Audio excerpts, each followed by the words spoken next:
Hello नमस्कार दोस्तों, आप लोगों का अपना यूट्यूब चैनल रोजगार 7590 में स्वागत है। आज आप लोगों को बताने वाले हैं जीएम पावर ओटीएस से रिलेटेड एक बहुत बड़ी अपडेट देने वाले हैं। तो जितने भी अप्रेंटिस कैंडिडेट हैं, चाहे नए हों चाहे पुराने हों, उनके लिए वीडियो काफ़ी महत्वपूर्ण होने वाली है। तो आप लोग इस वीडियो को मिस न करिएगा। जितने भी साथी चैनल पर पहली बार आएंगे, चैनल को सब्सक्राइब कर लीजिएगा, वीडियो को लाइक शेयर कर दीजिएगा। रेलवे से जुड़ी सभी जानकारी आपको यहाँ पर देखने को मिलती रहती है।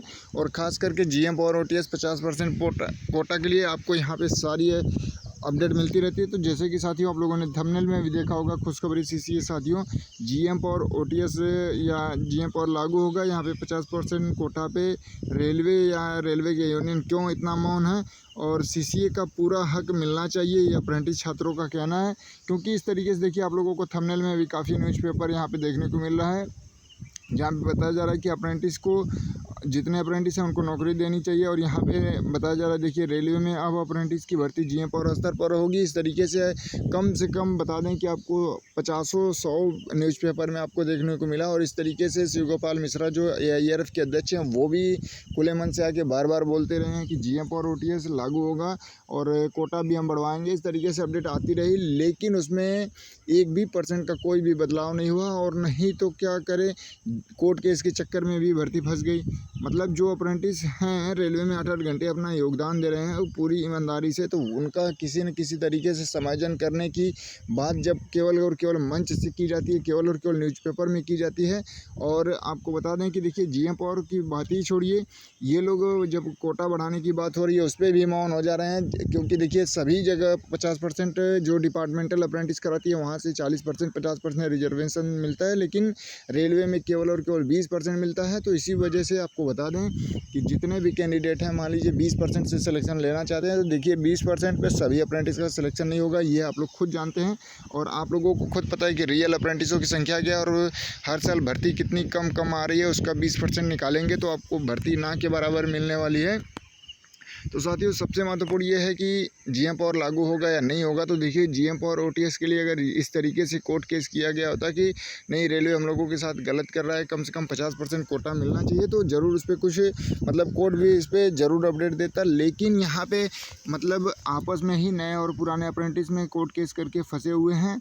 और आपको बता दें कि देखिए, जो कोर्ट केस करने वाले हैं, जाहिर सी बात है कि उनका एनएसी में नंबर कम है, मतलब परसेंटेज कम है, तो 1/3 करने पर कम ही बनेगा। तो उनको तो और सपोर्ट करना चाहिए कि चलिए जीएम पावर ओटीएस के लिए या 50% कोटा के लिए हम लोग केस कर देते हैं कि रेलवे हम बाकी जैसे अग्निवीरों को सेना में मिल रहा है 50%, उसी तरीके से सबको मिलना चाहिए। तो इन सारी मुद्दों पे अगर कोर्ट केस हुआ होता तो इस पर रेलवे भी कुछ विचार करता।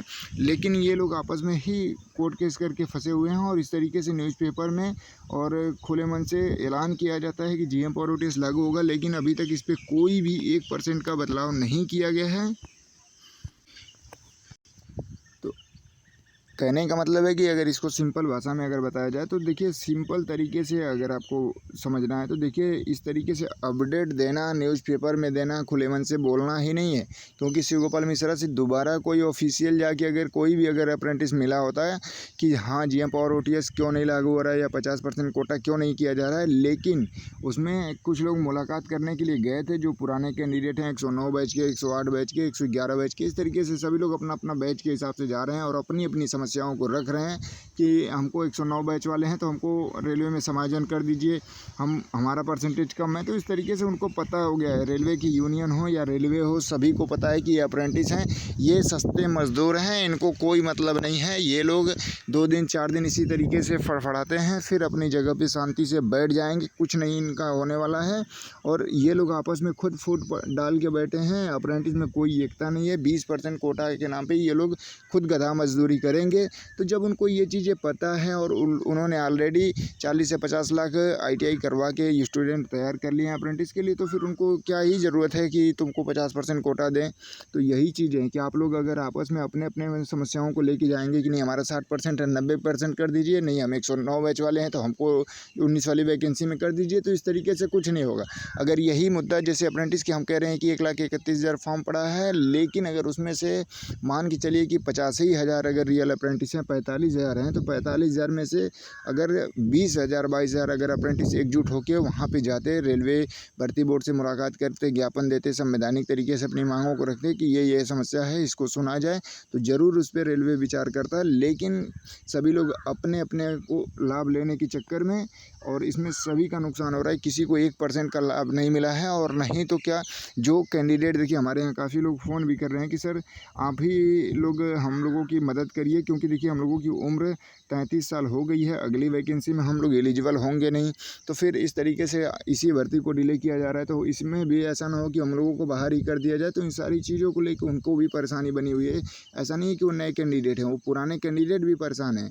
पुराने कैंडिडेट का एज बहुत ज़्यादा हो चुका है, 30 साल 35 साल 34 साल इस तरीके से जो हो चुका है। तो जिनका 35 साल हो गया है वो लोग तो जीएम पावर के भरोसे ही बैठे हैं कि अब तो मान लीजिए ग्रुप डी में फॉर्म तो नहीं भर पा रहे हैं। अगर कहीं नीति या नियम बदला है तो मान लीजिए जीएम पावर पे अगर कोई विचार होता है तो जीएम पावर लागू होगा, तभी उनका रेलवे में नौकरी हो सकता है। तो वो कैंडिडेट उसी पे विश्वास करके बैठे हैं कि जीएम पावर से ही होगा तभी, नहीं तो हम लोगों की एज तो ज़्यादा हो चुकी है। तो साथियों, आप लोगों को खुद सोचना चाहिए कि क्या सही है क्या गलत है, और आप लोग क्या करने जा रहे हैं। अगर हम कह रहे हैं कि 10 लोग 20 लोग जो भी आप लोग जा रहे हो ज्ञापन देने, देखिए प्रिया सरोज जो उत्तर प्रदेश के सांसद हैं जौनपुर से, तो उनसे भी काफ़ी कैंडिडेट मुलाकात किए, तो वो सभी अप्रेंटिस की समस्याओं को लेकर नहीं वहाँ पे चर्चा की, वो अपने अपने बैच को 109 बैच को लेकर मुलाकात किए। तो इस तरीके से कोई इस पर विचार नहीं हुआ, क्योंकि उनको पता है कि 109 बैच वाले में कितने अप्रेंटिस हैं, 1000 2000 अप्रेंटिस होंगे, 3000 होंगे। तो इस वजह से अभी तक उस पर भी कोई भी प्रतिक्रिया नहीं आई। तो कहने का मतलब है कि आप लोग अपनी एक्चुअल अप्रेंटिस की संख्या दिखाइए कि देखिए ग्रुप डी में 1,31,000 फॉर्म भरे जा रहे हैं और हम लोगों को केवल और केवल 6400 सीट मिली है। तब जाके उस पर विचार होता है कि हम लोग रेलवे में 8-8 घंटे ड्यूटी इसीलिए करते हैं कि हम लोगों का रेलवे में समायोजन हो जाए। और इससे पहले 100% गारंटी होती थी कि अगर आप रेलवे से अप्रेंटिस कंप्लीट कर लेते हैं तो आपकी नौकरी पक्की है। लेकिन उसके बाद से नियम और सारा कुछ बदल जाने की वजह से ये सारी दिक्कतें आ रही हैं। तो उस पे ज़रूर उनको भी लगता है कि हाँ ये कठिन समस्या है, ये इसको ज़रूर इस पे विचार किया जाए, जल्द से जल्द इस पे बात करके बच्चों को समाधान किया जाए। तो लेकिन इसमें जब आप लोग 109 बैच को दिखाए तो सबको पता है कि अगर इस तरीके से आप लोग आपस में फुट डाल के रहेंगे, अप्रेंटिस में कोई यूनिटी कोई एकता नहीं रहेगी, तो आपको यूज एंड थ्रो ही किया जाएगा।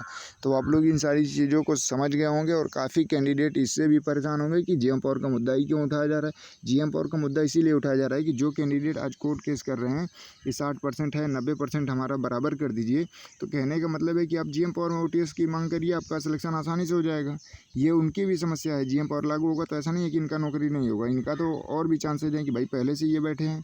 और दूसरी चीज़ें, जो 33 साल 35 साल के हो चुके हैं, फॉर्म ग्रुप डी में अगली बार नहीं भर पाएंगे और अब की बार उनका मार्क्स कम आ गया है, तो उनके लिए भी तो ये समाधान है। तो आप लोग खुद सपोर्ट करिए, इस वीडियो को ज़्यादा से ज़्यादा शेयर करिए कि अप्रेंटिस एकता बना के आप लोग रखिए, क्योंकि जैसे ही कोर्ट केस जो भी अपडेट देता है उस हिसाब से अगला कदम क्या होने वाला है कि जिससे अप्रेंटिस को बेनिफिट मिले। तो डिस्क्रिप्शन में हमने व्हाट्सअप लिंक, टेलीग्राम लिंक सब कुछ दे दिया है, आप लोग वहाँ से जुड़िए और अपनी राय ज़रूर दीजिए। और 6 बजे शाम को लाइव सेशन होने वाला है इस जीएम पावर के मुद्दे पे कि क्या आप सपोर्ट करते हैं या नहीं करते हैं। क्या शिव गोपाल मिश्रा से दोबारा मुलाकात करके केवल अप्रेंटिस की समस्या रखनी है, ना कि 109 बैच, ना कि 90% 60%।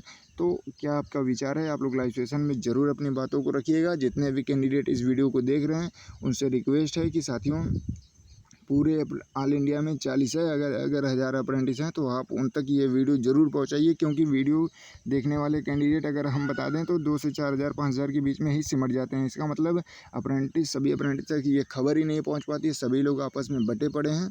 तो आप लोग इन सारी चीज़ों को समझते हुए इसको ज़्यादा से ज़्यादा शेयर करिए, और सभी लोग डिस्क्रिप्शन में लिंक है वहाँ से जुड़िए, अपनी एकता बना के रखिए, ताकि हर एक अपडेट आपको वहीं पर मिलती रहे। और डेली 6 बजे आपको लाइव सेशन मिल जाएगा।